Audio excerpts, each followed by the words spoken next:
श्री गुरवे अखंडानंद बोधाय शिष्य संतापहारिणे सच्चिदानंद रूपाय रामाय श्री गुरवे नमः। परमपिता परमात्मा की असीम अनुकंपा से, श्री गिरी माँ जी की असीम अनुकंपा से, श्री कैलाश आश्रम के परम श्रद्धेय परम पूज्य प्रातः स्मरणीय श्री गिरी माँ जी के सद्गुरुदेव अष्टम पीठाधीश्वर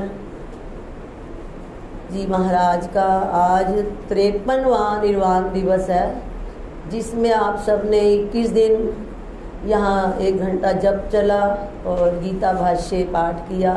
विष्णु सहस्त्र नाम शांकर भाष्य के अनंतर आज अब गीता का मूल पाठ जैसे हर एकादशी पर करते हैं आप सब ने किया। महाराज श्री गिरी माँ जी हमारे पर कितने प्रसन्न हो रहे होंगे। गुरु हर समय हमें देख रहे हैं, अभी अभी आपने सुना, हर समय हमारे साथ हैं।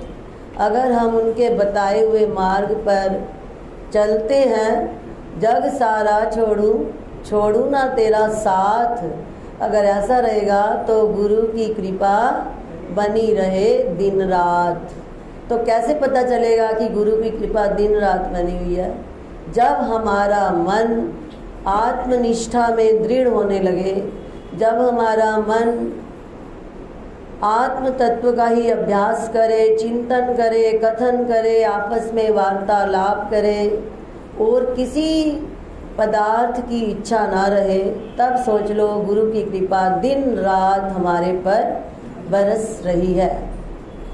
तो वेदांत रत्नाकर बहुत ध्यान से पढ़ते रहे और एक एक श्लोक जो कभी भी याद नहीं कर पाते थे उन्होंने भी किया।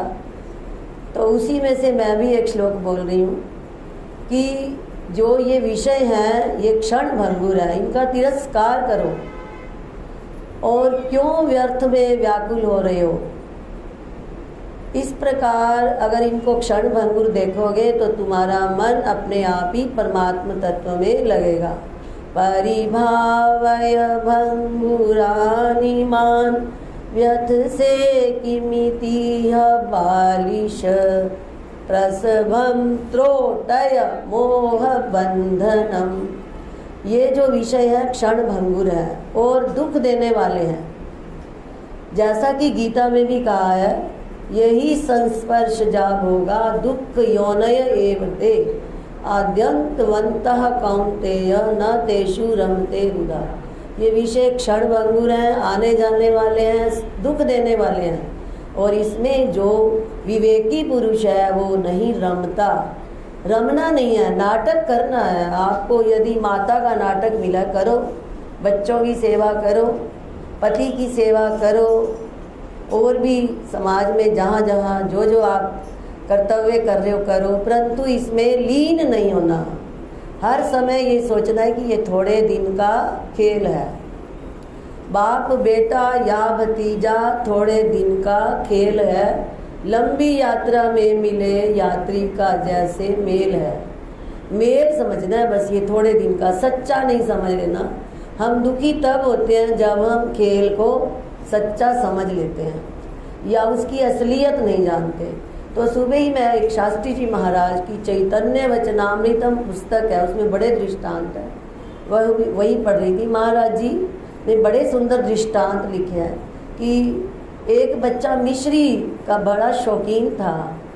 तो उसके पिता को कोई फिटकड़ी का कुछ काम था, फिटकड़ी हाथ में थी, बच्चे ने देख ली, फिटकड़ी दिखा रहे थे उसको, ये फिटकड़ी है, नहीं ये मिश्री है। बच्चा कहे मिश्री है, उसके पिता कहे फिटकड़ी है बच्चे, ये नहीं लेनी, तुझे मिश्री और ला दूंगा। पर वो बच्चे में चैन कहाँ, वो तो जल्दी करता है। उसने खींच ली। पिताजी ने भी सोचा चलो अच्छा है, ये देखेगा, इसको पता चलेगा फिटकड़ी क्या होती है। तो जैसे ही उसने फिटकड़ी मुंह में डाली तो एकदम थू थू करने लगा कि मिश्री तो मीठी होती थी, ये कैसी, शक्ल एक जैसी है और मैं इसको मिश्री समझ गया। तो उस दिन के बाद उस बच्चे, क्या वो बच्चा दोबारा फिटकड़ी लेगा? अगर उसको पापा कहेंगे कि फिटकड़ी है तो वो बच्चा जैसे फिटकड़ी नहीं लेता। फिटकड़ी का मतलब संसार के पदार्थ जो है नीरस है, परंतु हमें उस मिश्री की तरह, बच्चा जैसे मिश्री समझता है फिटकड़ी को और उसमें रस मानता है, तो हम भी ऐसे इन पदार्थों में रस मानते हैं। तो जो ऐसा करता है, भगवान भाष्यकार कह रहे हैं, वो तो पशु होते हैं। इन विषयों में रति तो उनकी होती है, पशु पक्षी इत्यादि की। तो अगर तुम भी पशु हो तो ऐसे कर लो, पशु नहीं हो तो विवेकी हो। भगवान ने हमें बुद्धि दी है, तो इसलिए महाराज जी का ये श्लोक याद रखना कि ये जो विषय है थोड़े दिन का खेल है और नीरस है, दुखदायी है, क्षण भंगुर है, अनित्य है। यही संस्पर्श जाब होगा दुख योनय एवते आद्यंतवंतः कौन्तेय न तेषु रमते बुधा। जो विवेकी है वो इनमें नहीं रमता, जो मूर्ख है, जो बालिश जिसको बोला बालक है, वो अज्ञानी है, वही मूर्ख इनमें रमता है। तो अब हमने सोचना कि हमने मूर्ख बनना है कि बुद्धिमान बनना है। बुद्धिमान वही है जो संसार के यथा योग्य पदार्थों में नाटक करे, संबंधियों के साथ भी नाटक करे, परंतु उन्हें सत्य सत्य सत्य न माने। सच्चित आनंद स्वरूप केवल एक परमात्मा है। तो यही श्लोक पर निष्ठा करनी है। परिभावय भंगुरानि मां भवभोगानति दारुणानये व्यथ से किमितिह बालिश प्रसभं त्रोटय मोह बंधनम। बस इतना ही कहकर, बाकी महाराज जी के बारे में आपने बहुत कुछ सुना। इतने रूप से भी इतने सुंदर थे और छोटी ही आयु में घर से आ गए।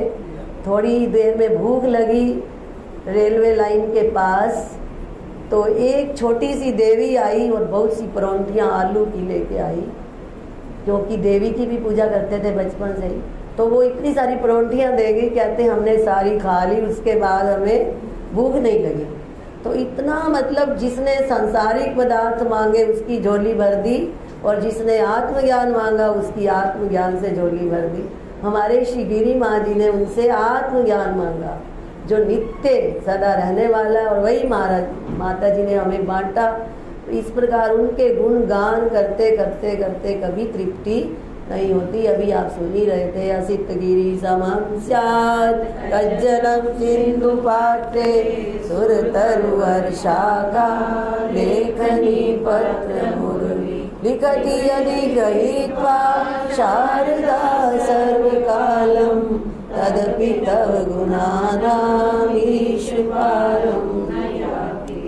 नीले पर्वत की स्याही बना ली जाए, समुद्र की दवात में डाल दिया जाए उसको, और कल्प वृक्ष की कलमें बना ली जाएं, और लिखने के लिए देवी सरस्वती को कब लिखे? सर्वकालम, सारा समय लिखती रहे लिखती रहे लिखती रहे।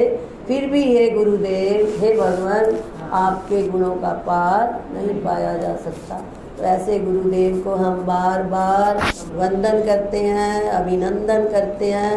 हमारा मन इनके चरणों में सदा सदा सदा लगा रहे। ओम।